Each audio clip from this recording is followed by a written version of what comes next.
Friends, welcome back to my YouTube channel. So ಎಲ್ಲರೂ ಹೇಗಿದ್ದೀರಾ? ಎಲ್ಲರೂ ಚೆನ್ನಾಗಿದ್ದೀರಾ ಅಂದ್ಕೊಂಡಿದ್ದೀನಿ. ನಾನು ಕೂಡ ತುಂಬ ಚೆನ್ನಾಗಿದ್ದೀನಿ. ಇವತ್ತಿನ ವಿಡಿಯೋ ನಿಮ್ಗೆ ಆಲ್ರೆಡಿ ತಮ್ಮನೇಲಿ ನೋಡಿ ಗೊತ್ತಾಗಿರುತ್ತೆ. ಸ್ಯಾಟರ್ಡೆ ಪಾಪುಗೆ ಮುಡಿ ಕೊಡೋಕ್ಕೆ ಹೋಗ್ತಾ ಇದ್ದೀವಿ. ಸೊ ಇವಾಗ ಮಾರ್ನಿಂಗ್ 6 o'clock. ಸೊ ಎಲ್ಲ ಎದ್ದು ರೆಡಿ ಮಾಡಿಕೊಂಡು, ಪಾಪು ಇನ್ನೂ ಮಲಗಿದ್ದಾರೆ. ಫ್ರೆಶ್ ಅಪ್ ಆಗಿ ರೆಡಿಯಾಗಿ ಆಮೇಲೆ ಸಿಗ್ತೀನಿ. ಮಾರ್ನಿಂಗ್ ಪೂಜೆಗೆ ಅಂತ ವೀಳ್ಯದೆಲೆ ಕಿತ್ಕೊಳ್ಳೋಣ ಅಂತ ಬಂದೆ. ಮನೆ ಹತ್ರನೇ ಬೆಳೆದಿರೋದು, ತುಂಬ ಚೆನ್ನಾಗಿ ಬಂದಿದೆ. ಅಷ್ಟರಲ್ಲಿ ನಮ್ಮಮ್ಮ ಆಲ್ರೆಡಿ ಹೊರಗಡೆ ಮತ್ತು ತುಳಸಿ ಕಟ್ಟೆ ಎಲ್ಲ ಕಡೆ ಕ್ಲೀನ್ ಮಾಡಿ ರಂಗೋಲಿ ಎಲ್ಲ ಹಾಕಿ ರೆಡಿ ಮಾಡಿದರು. ಅದಾದಮೇಲೆ ಅವರು ಫ್ರೆಶ್ ಅಪ್ ಆಗಿ ಮನೆಯಲ್ಲಿ ಪೂಜೆ ಮಾಡಿದ್ರು. ಸೊ ಎಲ್ಲಾದರೂ ಹೊರಗಡೆ ಹೋಗಬೇಕು ಅಂತಂದರೆ, ಅದು ದೇವಸ್ಥಾನಕ್ಕೆ ಆಗಲಿ ಒಂದು ಒಳ್ಳೆ ಕೆಲಸಕ್ಕೆ ಆಗಲಿ, ಮನೆಯಲ್ಲಿ ಪೂಜೆ ಮಾಡಿ ಹೊರಟ್ರೆ ಅದೊಂಥರ ಪಾಸಿಟಿವ್ ವೈಬು. ಮನೇಲಿ ಎಲ್ಲ ಪೂಜೆ ಎಲ್ಲ ಮುಗಿಸ್ಕೊಂಡು ಅಷ್ಟರಲ್ಲಿ ಪಾಪು ಕೂಡ ಇಬ್ಬರೂ ಎದ್ದರು. ಅವರೂ ರೆಡಿ ಮಾಡಿಕೊಂಡು ನಾನು ಕೂಡ ರೆಡಿ ಆದೆ. ಇಷ್ಟೇ ಸಿಂಪಲ್ಲಾಗಿ ರೆಡಿಯಾಗಿದ್ದೆ. ಸಿಂಪಲ್ ಸ್ಯಾರಿನ ವೇರ್ ಮಾಡಿದ್ದೆ. ಟ್ರಾವೆಲ್ ಮಾಡೋದು ಅಂದರೆ ಹಿಂಸೆನೇ ಅಲ್ವಾ, ಅದು ತುಂಬ ಸೆಕೆ ಇವಾಗಂತೂ. ಹಾಯ್ ಮಾಡು ತನ್ಯ.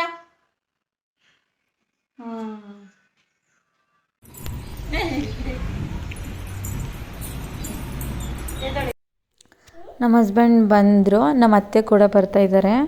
ನಮ್ಮಮ್ಮ, ನನ್ನ ತಮ್ಮ, ಪಾಪು ಇಬ್ಬರು ಹೊರಟ್ವಿ. ನಮ್ಮ ಮನೆ ದೇವರು ಒಡ್ಗಲ್ ರಂಗನಾಥ ಸ್ವಾಮಿ ಬೆಟ್ಟ. ಇದು ಟಿ ನರಸೀಪುರ ತಾಲೂಕು ಬೊಮ್ಮನಹಳ್ಳಿ ಹತ್ರ ಇರೋದು. ಮಳವಳ್ಳಿ ಹತ್ರ ಸ್ಟಾಪ್ ಮಾಡಿದ್ವಿ. ಹೂವು ಎಲ್ಲ ತೊಗೋಬೇಕಿತ್ತು ಪೂಜೆಗೆ, ತೊಗೊಂಡ್ವಿ. ನಾವು ಯಾರೂ ನಾಷ್ಟ ಮಾಡಿರಲಿಲ್ಲ. ನಮ್ಮ ಮನೆಯವರು ಮತ್ತು ನನ್ನ ತಮ್ಮ ಇಬ್ಬರು ನಾಷ್ಟ ಮಾಡಿಕೊಂಡ್ರು ಅಲ್ಲೇ ಮಳವಳ್ಳಿಲೇ. ಅದಾದಮೇಲೆ ಹೊರಟ್ವಿ. ನಮ್ಮ ದೇವರಿಗೆ ಹೋಗಬೇಕು ಅಂತಂದರೆ ಬಸ್ಸಲ್ಲಿ 4-5 ಬಸ್ ಚೇಂಜ್ ಮಾಡಬೇಕಾಗುತ್ತೆ. ಮತ್ತು ಅಲ್ಲಿ ಬೆಟ್ಟದಿಂದ ಕೆಳಗಡೆ ಇಳ್ಕೊಂಡ್ರೆ ಅಲ್ಲಿಂದ ನಡ್ಕೊಂಡು ಹೋಗಬೇಕಾಗತ್ತೆ. ಸೊ ಪ್ರೈವೇಟ್ ವೆಹಿಕಲ್ಸಲ್ಲಿ ಬಂದ್ರೇ ಸರಿ ಅನಿಸುತ್ತೆ ನನಗೇನೋ. ಬಸ್ ಅಂದರೆ ಸ್ವಲ್ಪ ಕಷ್ಟನೇ. 4-5 ಬಸ್ ಚೇಂಜ್ ಮಾಡಿ ಅಲ್ಲಿಂದ ಏನು ವೆಹಿಕಲ್ ಸಿಗೋಲ್ಲ. ಸೊ ಹಾಗಾಗಿ ಪ್ರೈವೇಟ್ ವೆಹಿಕಲ್ಸಲ್ಲಿ ಬಂದು ಪೂಜೆ ಮಾಡಿಸ್ಕೊಂಡು ಹೋಗ್ಬೋದು. ಇನ್ನೇನು ಹತ್ರ ದೇವಸ್ಥಾನದ ಹತ್ರ ಬಂದ್ವಿ. ಸ್ಟಾರ್ಟಿಂಗು ನಮ್ಮ ದೇವಸ್ಥಾನದಿಂದ ಕೆಳಗಡೆನೇ ಕಲ್ಕುಣಿ ಸಿಗುತ್ತೆ. ಇವಾಗ ನೀವು ಏನು ನೋಡ್ತಾ ಇದ್ದೀರಾ, ಇದು ಬೆಟ್ಟದಿಂದ ಕೆಳಗಡೆ ಇರುತ್ತೆ ಮಿಡಲಲ್ಲಿ. ಇಲ್ಲೇ ಎಲ್ಲರೂ ಪೂಜೆ ಮಾಡಿಕೊಂಡು ಕಲ್ಯಾಣಿಗೆ ಮುಡಿಯೆಲ್ಲ ಕೊಟ್ಕೊಂಡು ಪಾಪುಗೆ ಸ್ನಾನ ಮಾಡಿಸ್ಕೊಂಡು ಮೇಲ್ಗಡೆ ಹೋಗಬೇಕು. ಸೊ ನಾವು ಇಲ್ಲೇ ಬಂದ್ವಿ. ಯಾರೂ ಇರಲಿಲ್ಲ. ನಮ್ಮ ಅದೃಷ್ಟಕ್ಕೆ ಮುಡಿ ಮಾಡೋರು ಒಬ್ಬರು ಬಂದಿದ್ದರು, ಬೇರೆಯವ್ರಿಗೆ ಯಾರೋ ಮಾಡ್ತಾಯಿದ್ರು. ಇಲ್ಲಿ ಯಾರೂ ಇರಲ್ಲ, ಜಾಸ್ತಿ ಜನಗಳು ಇರಲಿಲ್ಲ ಅಂದಿದ್ರೆ ನಾವೇ ಕೆಳಗಡೆ ಹೋಗಿ ಊರೊಳಗಡೆ ಅವ್ರನ್ನ ಕರ್ಕೊಂಡು ಬರಬೇಕಾಗತ್ತೆ. ಇಲ್ಲ ಫೋನ್ ಮಾಡಿದ್ರೆ ಬರ್ತಾರೆ ಅನಿಸುತ್ತೆ. ಇದ್ದರು, ಬೇರೆಯವ್ರಿಗೆ ಯಾರಿಗೋ ಮಾಡ್ತಾಯಿದ್ರು ನಮ್ಮ ಅದೃಷ್ಟಕ್ಕೆ. ಸೊ ಹಾಗಾಗಿ ನಮಗೇನೋ ಪ್ರಾಬ್ಲಮ್ ಆಗಲಿಲ್ಲ.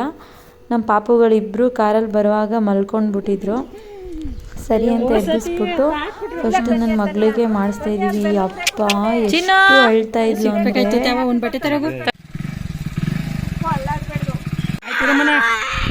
ಆಯ್ತು ಸುಮ್ಮನಿರಪ್ಪ.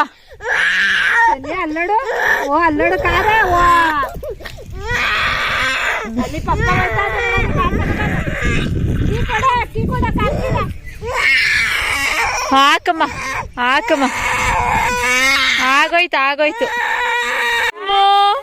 ಇಲ್ಲಿ ಮಮ್ಮ ಬಿಸ್ಕೆಟ್ ತಿನ್ನಿ. ಓ ಬಿಸ್ಕೆಟ್ ಬೀಳಿಸ್ಬಿಟ್ಟಿದೀಯಮ್ಮ. ನೆಕ್ಸ್ಟು ನನ್ನ ಮಗ ಏನು ಇಷ್ಟೊಂದು ಸೈಲೆಂಟಾಗಿ ಮಾಡಿಸ್ಕೊತವನೆ ಅಂತ ಅಂದ್ಕೋಬೇಡಿ. ಇವನು ತುಂಬ ಹತ್ತದ. ನಮ್ಮ ಮನೆಯವರೆಲ್ಲ ಇಟ್ಕೊಂಡ್ರೂ ಆಗಲಿಲ್ಲ. ತಲೆಯೆಲ್ಲನೂ ಈ ಕಡೆ ಆ ಕಡೆ ಮಾಡ್ತಾಯಿದ್ದ. ಸ್ವಲ್ಪ ಹಂಗೂ ಬ್ಲಡ್ ಬಂತು. ನನಗಂತೂ ಭಯನೇ ಆಗೋಯಿತು. ಮಕ್ಕಳಿಗೆ ಇದೆಲ್ಲ ಕಾಮನ್ ಅಂತ ಹೇಳಿದ್ರು. ಓಕೆ, ನಾನು ಸುಮ್ಮನೆ ಆದೆ. ಅದಾದಮೇಲಂತೂ ಇನ್ನೂ ಜಾಸ್ತಿ ಅಳೋಕ್ಕೆ ಶುರು ಮಾಡ್ದ. ನನ್ನ ಮಗಳು ಇವಾಗ ಅಳು ಎಲ್ಲ ನಿಲ್ಲಿಸಿ ಸೈಲೆಂಟಾಗಿ ಆದಳು. ಬಟ್ ಇವನು ಸಖತ್ ಅಳ್ತಾ ಇದ್ದ. ಏನು ಮಾಡೋದು ಅಂತ ಗೊತ್ತಾಗಲಿಲ್ಲ. ಆಮೇಲೆ ನಮ್ಮ ಮನೆಯವರೇ ಎತ್ಕೊಂಡ್ರೆ ಸುಮ್ಮನಾಗ್ತಾನೆ ಅಂತ ಅಂದ್ಬಿಟ್ಟದಾಗೆ ಅವ್ರ ಕೈಯಲ್ಲೇ ಕೊಟ್ವಿ. ನೀವೇ ಎತ್ಕೊಳ್ಳಿ, ಫೋನಲ್ಲಿ ಏನಾದರೂ ತೋರಿಸಿದ್ರೆ ಸೈಲೆಂಟ್ ಆಗ್ತಾನೆ ಅಂತ. ಸರಿ ಅಂತ ಅಂದ್ಬಿಟ್ಟು ಅವರೇ ಎತ್ಕೊಂಡ್ರು.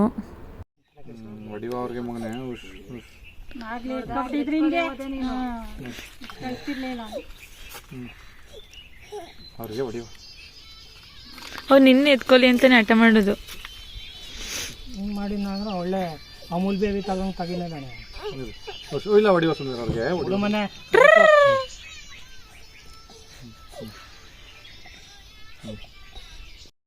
ಫೈನಲಿ ಇಬ್ರಿಗೂ ಮುಡಿ ಮಾಡಿಸ್ಕೊಂಡು ಕಲ್ಯಾಣಿಲೇನು ಸ್ನಾನ ಮಾಡಿಸಿಲ್ಲ, ನೀರು ಸ್ವಲ್ಪ ಚೆನ್ನಾಗಿರಲಿಲ್ಲ ಅಂತಂದ್ಬಿಟ್ಟು ಇಲ್ಲೇ ದೇವಸ್ಥಾನದ ಹತ್ರನೇ ಮೇಲ್ಗಡೆ ಬಂದ್ವಿ.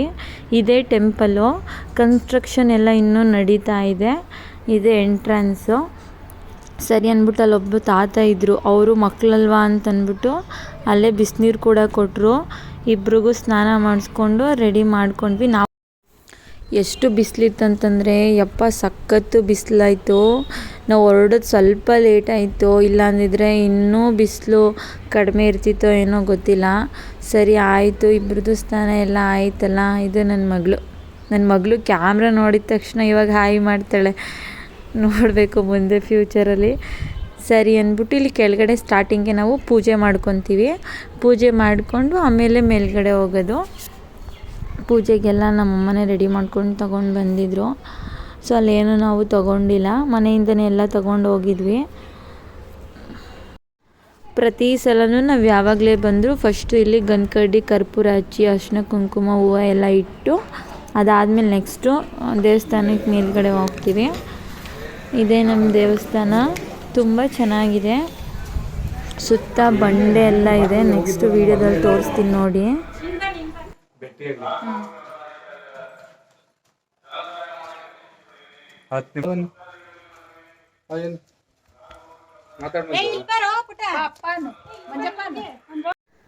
ದೇವಸ್ಥಾನ ಒಂದು ರೌಂಡ್ ಪ್ರದಕ್ಷಿಣೆ ಹಾಕ್ತೀವಿ.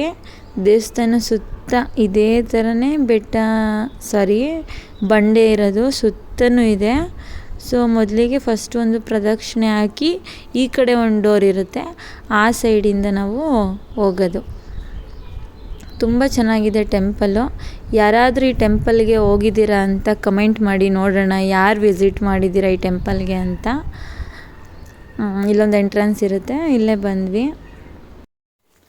ಒಳಗಡೆ ಎಲ್ಲ ವೀಡಿಯೋ ಅಥವಾ ಫೋಟೋ ತೆಗಿಯೋಂಗಿಲ್ಲ, ವೀಡಿಯೋ ಎಲ್ಲ ಮಾಡೋಂಗಿಲ್ಲ. ಬಟ್ ಆದರೂ ಜಸ್ಟ್ ಒಂದು ಸ್ಮಾಲ್ ಕ್ಲಿಪ್ಪಿಂಗ್ ತೊಗೊಂಡಿದ್ದೀನಿ ಅಷ್ಟೇ. ಇಲ್ಲಿ ಒಳಗಡೆ ಮೇಯ್ನ್ ದೇವಸ್ಥಾನ ಬಿಟ್ಟರೆ ಇನ್ನೂ 2 ದೇವಸ್ಥಾನ ಇದೆ, ಅದಕ್ಕೂ ಸಪ್ರೇಟಾಗಿ ಪೂಜೆ ಮಾಡಿಸ್ತೀವಿ. ಹಾಗಾಗಿ ಎಲ್ಲ ದೇವಸ್ಥಾನಕ್ಕೂ ಆಗಷ್ಟು ಪೂಜೆ ಸಾಮಾನು ತೊಗೊಂಡು ಬಂದಿದ್ವಿ.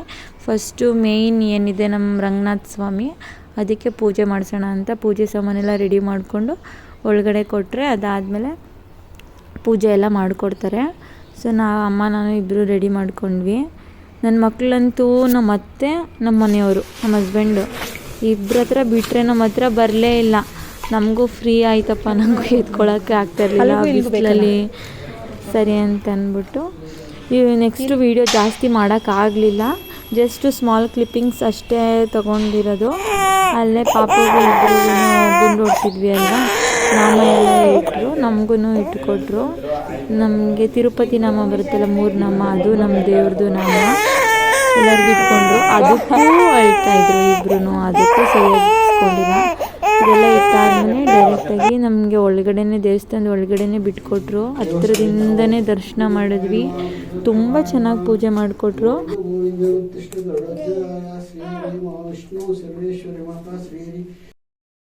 ಇವತ್ತು ತುಂಬ ಚೆನ್ನಾಗಿ ಪೂಜೆ ಆಯಿತು, ರಶ್ ಕೂಡ ಇರಲಿಲ್ಲ.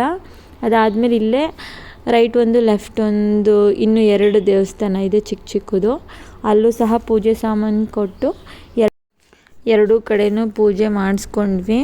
ಫೈನಲಿ ಪೂಜೆ ಎಲ್ಲ ತುಂಬ ಚೆನ್ನಾಗಾಯಿತು.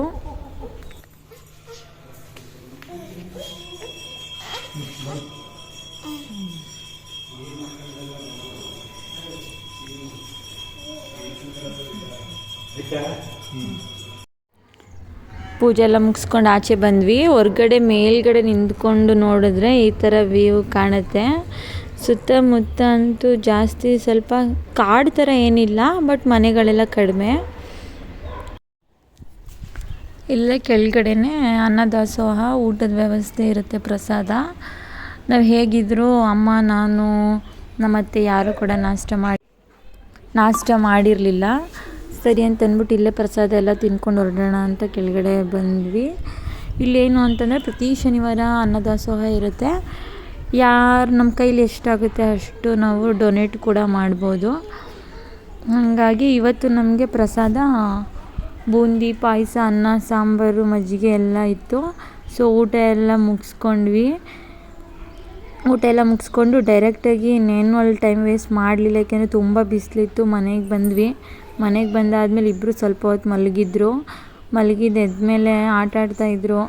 ಸೊ ನನಗೂ ಸಖತ್ತು ಸ್ಟ್ರೇನ್ ಆಗಿತ್ತು, ಹಾಗಾಗಿ ಸ್ವಲ್ಪ ಕ್ಲಿಪ್ಪಿಂಗ್ಸ್ ತೊಗೊಂಡು ಈ ವಿಡಿಯೋನ ಇಲ್ಲಿಗೆ ಮುಗಿಸ್ತಾ ಇದ್ದೀನಿ. ಸೊ ಈ ವಿಡಿಯೋ ನಿಮಗೆ ಇಷ್ಟ ಆಗಿದ್ದರೆ ಒಂದು ಲೈಕ್ ಮಾಡಿ ಆ್ಯಂಡ್ ಕಮೆಂಟ್ ಮಾಡಿ. Thanks for watching.